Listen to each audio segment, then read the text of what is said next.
1. Stunning skyline views. From the islands, you get the best panoramic view of downtown Toronto, especially at sunset when the skyscrapers reflect golden light over Lake Ontario.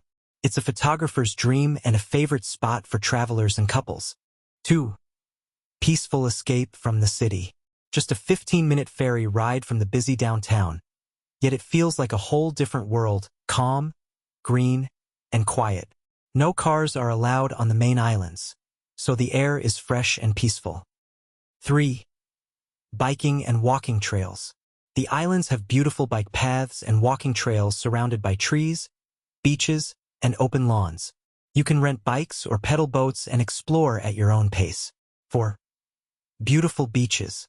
The islands feature several clean, family-friendly beaches, like Center Island Beach, Hanlan's Point Beach, and Ward's Island Beach.